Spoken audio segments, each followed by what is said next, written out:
It's just coming up inside my heart to maybe share something.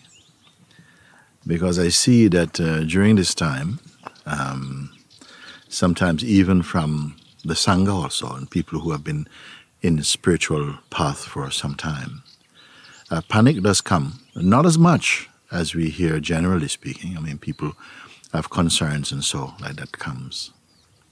But this one I wanted to talk about just generally speaking. For those of you who have a deep or an increasingly deepening attraction to self-discovery. And I've been asked, like, where are we going to if one becomes increasingly detached from the world, so to speak? And by the world, I'm not talking about the earth. You may have heard me say, there's only one earth, but there are billions of worlds. And by this, what I mean is a world is a psychological and emotional and personal creation in the mind. And we are largely living in our conditioned mind, leading the way very often. For many people, it is like that. Another illustration could be that, when we go to sleep and you have a dream, your dream is a very unique experience.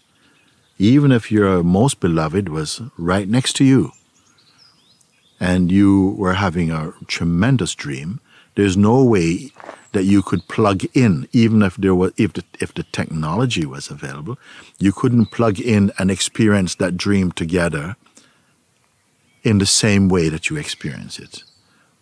Okay? Because our experiencing is subjective and very personal. And why I'm saying this is that our life in the waking state, the world is also very personally, subjectively perceived by each one. No? So we have a common misconception that we're all together having the same experience. We often talk like that when we say, but I want to give you this because it's really nice. Taste this, it's fantastic. You say, no, but you don't know how it will be experienced by someone else. So we still continue. And that's part of the big field of illusions and delusions that we live in largely.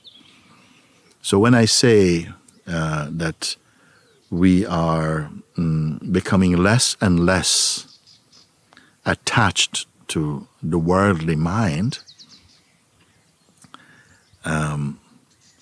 which behaves sometimes as though it knows the truth, those who have gone beyond that, or are going beyond, and beyond, not beyond that way, but beyond this way, in the inner realization of the truth, are discovering something tremendous.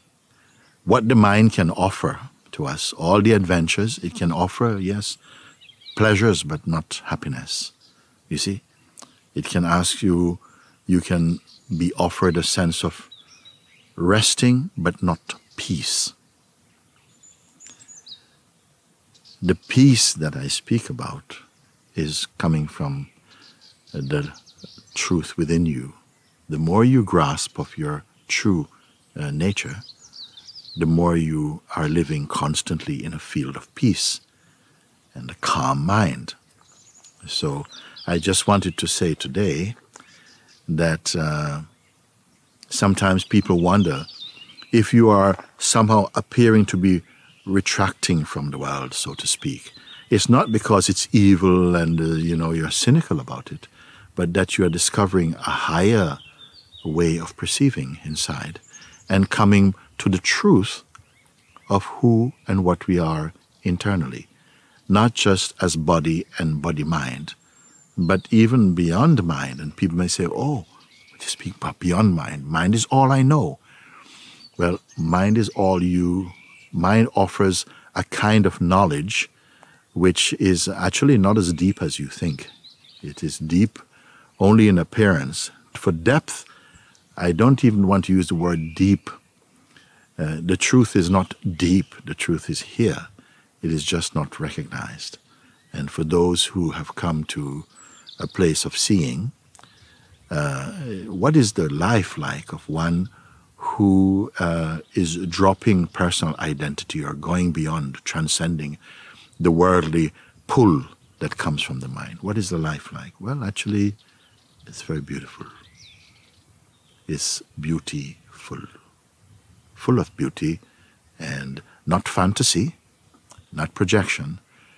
Beautiful in the sense that one's mind becomes very tranquil, very calm, and peaceful, open, without fear, and loving. Not necessarily loving in the going around loving in this way. It might include that also, but no. Loving in the sense that there's the unity of the self, and it's not just personal. We have a sense of a personal self, but you also have a universal self, and your universal self is more true. We have a personal body, you have a universal body. In a way, you come to see that the whole of this world and universe is also the body of being. I know that might sound very strange right now, but it's such a beautiful discovering. And don't worry, it's not going to just crash in on you. We have to grow into that. And how? Well, the more deeply you want it or desire it, and you have to desire it intensely to reach this level of completeness. I think enough for the moment. Thank you.